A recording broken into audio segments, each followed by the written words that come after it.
Hello friends. कैसे हैं आप सब?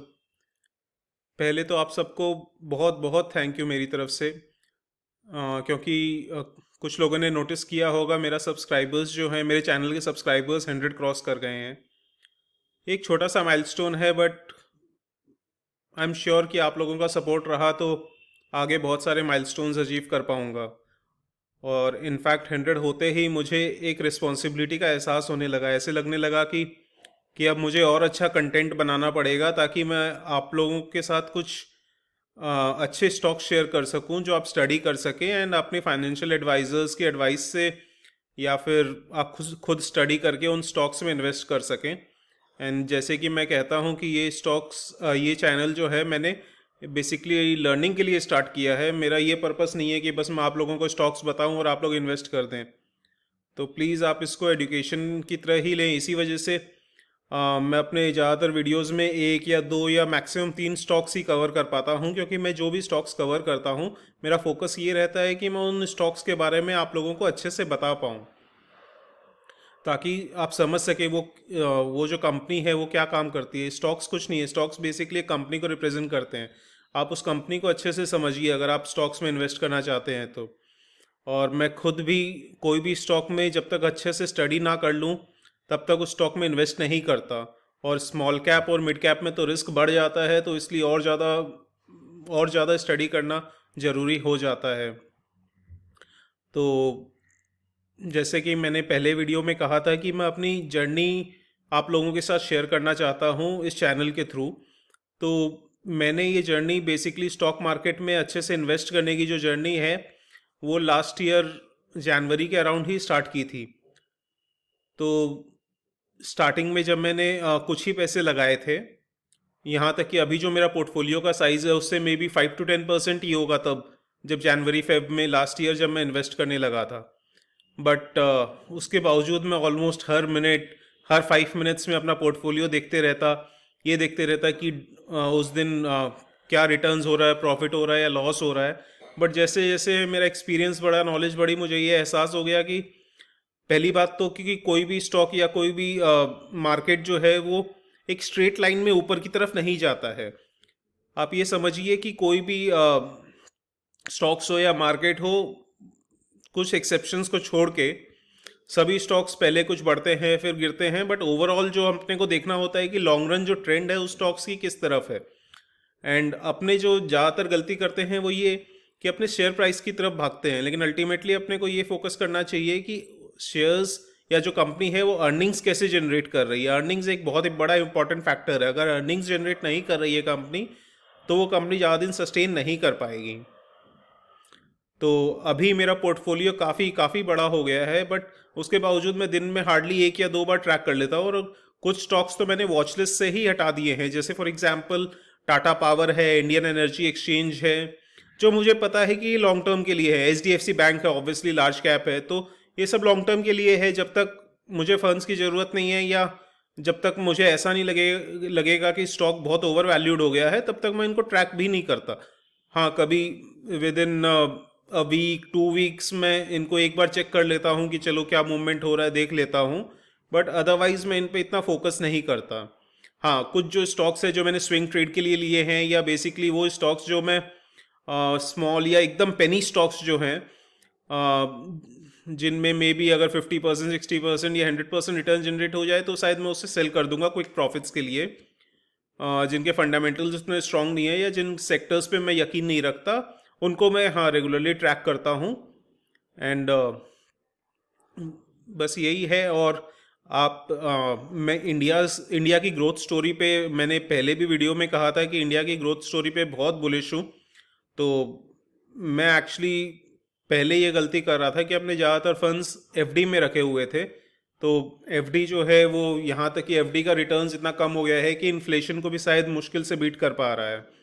तो आपके पैसे रखे रखे बेसिकली बर्बाद हो रहे हैं, उनकी वैल्यू कम हो रही है। तो इसीलिए मैंने स्टॉक मार्केट में इन्वेस्ट करने का डिसाइड किया। तो चलिए स्टार्ट करते हैं आज का वीडियो। सबसे पहले तो केपीआईटी टेक्नोलॉजीज़ के ऊपर मैंने एक डिटेल्ड वीडियो बनाया था। हाँ, जिन लोगों ने देखा उन सबको बहुत बहुत थैंक यू। एंड जैसे मैंने कहा था कि ये फ्यूचर का मल्टी बैगर है। आज ही अराउंड 12-13% बढ़ा है KPIT and current price is around 711। And जो लोग मेरा वीडियो देखे हैं वो जानते हैं कि मेरा बाइंग प्राइस अराउंड 240 है। आज 13% राइज हुआ है, ऑलमोस्ट 3x हो गया है मेरे लिए। एंड अचानक से इतने राइज की बात यह है, राइज हो रहा है वो इसलिए क्योंकि गोल्डमैन सैक्स ने इस स्टॉक के ऊपर कवरेज स्टार्ट की है। उन्होंने बाय रिकमेंड किया है, जिसकी वजह से इन्होंने टारगेट प्राइस दिया है क्लोज टू 1000। उसके बाद पोटेंशियल जो डिमांड है, उन्होंने कहा है कि जो इलेक्ट्रिक व्हीकल्स की वजह से इस शेयर्स की डिमांड है, इस कंपनी के प्रोडक्ट्स की डिमांड है, सर्विसेज की डिमांड है, वो बहुत बढ़ने वाली है। एट द सेम टाइम जो सेमीकंडक्टर्स आप जानते हैं कि बहुत ज़्यादा शॉर्टेज हो गई है अभी, तो सेमीकंडक्टर इंडस्ट्री से भी काफ़ी डिमांड आ रही है KPIT के प्रोडक्ट्स एंड सर्विसेज की। क्योंकि जो सेमीकंडक्टर्स बेसिकली आप फाइनल प्रोडक्ट में इंटीग्रेट करते हो, सेमीकंडक्टर्स बेसिकली चिप्स टाइप होती हैं जो इलेक्ट्रॉनिक इक्विपमेंट्स में इंस्टॉल होती है। एंड उन सेमीकंडक्टर्स को जो जो भी प्रोडक्ट में हम लोग इंस्टॉल कर रहे हैं उसके साथ कंपैटिबल बनाने के लिए सॉफ्टवेयर्स चाहिए होते हैं जो KPIT प्रोवाइड कर रही है। तो अब चलते हैं अपने पहले स्टॉक की तरफ, जिसके लिए मैं बहुत बुलिश हूँ। वो है ग्रीन पैनल इंडस्ट्रीज़। ये बेसिकली वुड इंडस्ट्री में काम करती है, फ्लोरिंग, प्लाईवुड, वीनियर्स, डोर्स वगैरह इसके प्रोडक्ट्स हैं। इसका मार्केट कैप अराउंड 5000 करोड़ के आसपास है। Current price is around 439। मैंने लास्ट प्राइस चेक नहीं किया कि किस प्राइस पे बंद हुआ है, बट अराउंड 439 है। एंड लास्ट क्वार्टर का EPS 5 था। तो जिससे अगर अपने नेक्स्ट ईयर का EPS कैलकुलेट करते हैं विदाउट कंसिडरिंग ग्रोथ, तो 5 इंटू 4 20 हो जाता है नेक्स्ट ईयर्स अर्निंग्स। तो फॉरवर्ड PE उस हिसाब से 440 डिवाइड बाई 20 22 होती है, जो कि मुझे काफ़ी रीजनेबल लगती है। इस इंडस्ट्री की PE काफ़ी हाई है, तो उस हिसाब से स्टॉक काफ़ी फेयरली वैल्यूड है, या बेसिकली ये भी कह सकते हैं अंडर वैल्यूड है।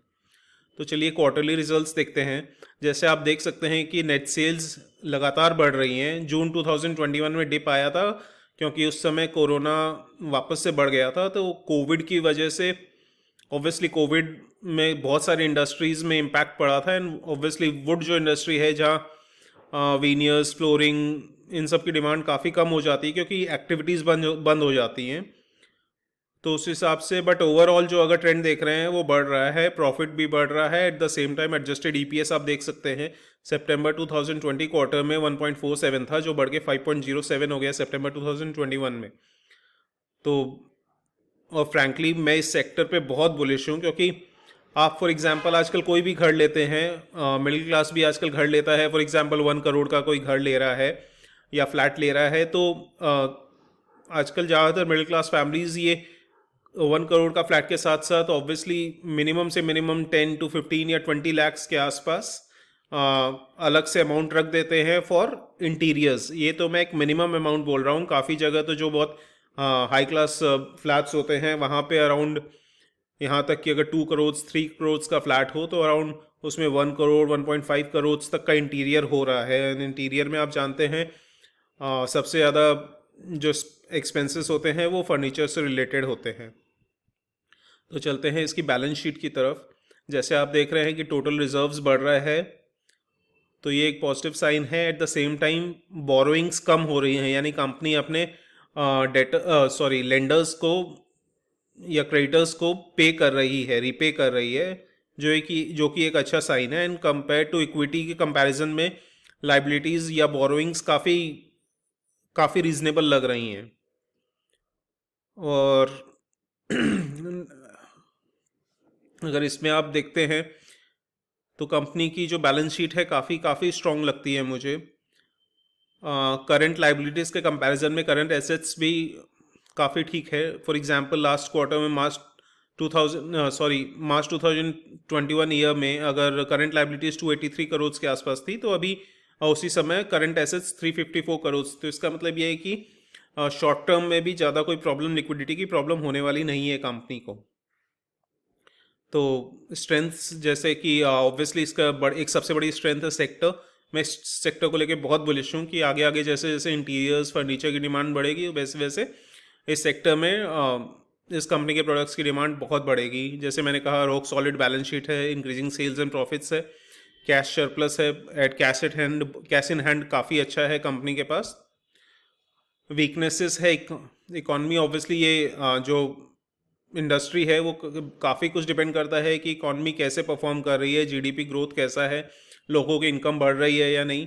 ऑब्वियसली एक बहुत बड़ी थ्रेट है कोविड, एंड ऑब्वियसली कंपटीशन बहुत हाई है इस सेक्टर में, तो ये एक बड़ा फैक्टर है। बट मैनेजमेंट अग्रेसिव लग रही है एंड अपने जो प्रोडक्ट्स है उसको काफ़ी अच्छी ब्रांडिंग कर रही है, जिसकी वजह से मैं काफ़ी बुलिश हूँ ग्रीन पैनल पे। होल्डिंग जो है वो आप देख सकते हैं कि डीआईआईज ने बढ़ाई है, लेकिन एफआईआईज ने थोड़ी कम की है। बट ये कोई सरप्राइजिंग नहीं है, क्योंकि एफआईआईज काफ़ी टाइम से सेलिंग किए जा रहे हैं, तो ऑलमोस्ट काफ़ी इंडस्ट्रीज़ में अपनी होल्डिंग्स कम कर रहे हैं। तो but at the same time DIIs अपनी होल्डिंग्स बढ़ाई हैं, तो ये कोई प्रॉब्लम नहीं है, प्रोमोटर की होल्डिंग कांस्टेंट है। ग्रीन पैनल अगर आप गूगल में जाके न्यूज़ पे सर्च करेंगे तो ग्रीन पैनल अभी काफ़ी न्यूज़ में भी है। जो उत्तराखंड में इनका प्लांट जो प्रॉब्लम्स आ गई थी, कुछ टेक्निकल प्रॉब्लम्स, जिसकी वजह से ऑपरेशंस बंद हो गए थे, बट वो वापस रिज्यूम हो गए हैं। शेर खान ने भी रिकमेंड किया है ये स्टॉक, तो ओवरऑल पॉजिटिव लग रहा है। एक और स्टॉक जो मैं रिकमेंड करना चाहता हूँ वो है लैंसर कंटेनर्स। जैसे कि आप देख सकते हैं फोटोज़ में, ये कंटेनर्स प्रोवाइड करती है। इसकी मेनली जो डिमांड है वो एक्सपोर्ट ओरिएंटेड सेक्टर से है, जहाँ बेसिकली कंपनी जिनको एक्सपोर्ट्स करने होते हैं वो अपने प्रोडक्ट्स के लिए कंटेनर्स रेंट पे लेते हैं, ताकि शिप पे लोड हो सके और एक्सपोर्ट्स हो सके टू फॉरेन कंट्रीज़। अभी इसका मार्केट कैप 583 करोड़ से, तो ऑब्वियसली ये बहुत स्मॉल कंपनी है एंड रिस्क बहुत ज़्यादा है। तो ऑब्वियसली आप अपने अच्छे से स्टडी करें, तभी आगे कुछ डिसाइड करें। करंट प्राइस है इसका 193, लास्ट क्वार्टर का ईपीएस 1.78 था, तो उसके हिसाब से जैसे मैंने पहले एक्सप्लेन किया, फॉरवर्ड पी रेशियो आप देख सकते हैं अराउंड 28 बनता है नेक्स्ट ईयर का। क्वार्टरली रिजल्ट्स बहुत अच्छे हैं। आप नेट सेल्स ऑलमोस्ट हर क्वार्टर में बढ़ रही है।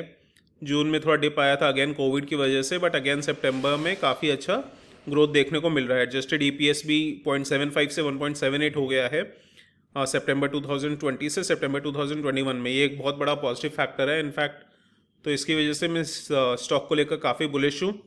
बैलेंस शीट आप देख सकते हैं कि टोटल रिजर्व्स जो हैं वो बढ़ रहे हैं। इसका मतलब ये है कि जो कंपनी अपने प्रॉफिट्स है वो काफ़ी हद तक रिटेन कर रही है for future growth and expansion.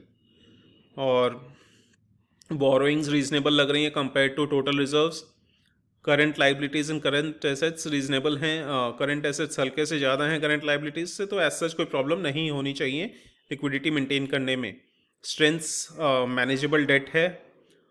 Rising export सबसे बड़ा फैक्टर ये है इस स्टॉक को रिकमेंड करने का कि इंडिया जो है, इंडियन गवर्नमेंट बहुत ज़्यादा फोकस कर रही है एक्सपोर्ट्स। आप देख सकते हैं पीएलआई स्कीम भी आई है, जिसकी वजह से प्रोडक्शन लिंक्ड स्कीम, जिसकी वजह से एक्सपोर्ट सेक्टर को काफ़ी ज़्यादा प्रमोशन मिल रहा है। तो उसकी वजह से क्या है कि डिमांड बहुत बढ़ रही है कंटेनर्स की, फ्राइट रेट्स बढ़ रहे हैं, तो कंपनी को रेवेन्यूज़ जनरेट करने में एंड प्रॉफिट जनरेट करने में काफ़ी हेल्प मिल रही है। रिटर्न ऑन इक्विटी काफ़ी हाई है एंड इस कंपनी के पास 10,000 कंटेनर्स हैं, जो एक बहुत बड़ा प्लस पॉइंट हो जाता है। हाँ, कुछ रिस्क भी हैं। ऑब्वियसली कोविड एक बहुत बड़ा रिस्क है। एक्सपोर्ट्स अगर उस स्पीड से राइज नहीं करेंगे तो ये एक बहुत बड़ा रिस्क है। अगर कुछ कंट्रीज़ में पॉलिटिकल क्राइसिस हो जाती है तो ये एक रिस्क हो जाता है। फॉर एग्जांपल, जैसे आप एक न्यूज़ मैंने पढ़ा कि इंडिया की container shipments face fresh hurdles amid Afghanistan crisis. तो अफगानिस्तान में जो ये पॉलिटिकल क्राइसिस हुई है, तालिबान ने टेक ओवर जो कर लिया, उसकी वजह से काफ़ी एक्सपोर्ट स्टक हो गए थे, तो उसकी वजह से कंटेनर स्टक हो गए थे। और इस कंपनी का क्या है कि कंटेनर्स वापस आने चाहिए रेगुलरली, तभी कंपनी जो है जितने ज़्यादा कंटेनर्स बेसिकली आप फॉरेन कंट्री में एक्सपोर्ट करके वापस शिप आ जाती है, तो वापस दोबारा लोड होके वही कंटेनर्स में, तो जो रेवेन्यू है वो साइकिल में मूव करती रहेगी, वापस रिपीटेड रेवेन्यू जनरेट होती रहेगी। तो अगर ऐसी कोई क्राइसिस में कंटेनर्स या शिप्स अटक जाते हैं तो ये एक बहुत बड़ा नेगेटिव पॉइंट है। इसका जैसे आप देख सकते हैं ये मेरी ट्रेड है, तो मैं ट्राई करता हूँ कि जो मैं स्टॉक्स आपको रिकमेंड कर रहा हूँ वो मैं खुद लूँ या लेने वाला हूँ। तो ऑब्वियसली एक लेकिन बहुत बड़ा फैक्टर है कि बाइंग प्राइस। तो बट मुझे अभी ये स्टॉक्स काफ़ी रीजनेबल लग रहे हैं, तो उस हिसाब से मैंने ग्रीन पैनल आप देख सकते हैं आज 1000 क्वांटिटी लिया 441 पे, एंड लैंसर कंटेनर्स लिए हैं 2000 का ऑर्डर लगाया था, बट मुझे 1372 ही मिले, 1372। चलिए, थैंक यू फ्रेंड्स।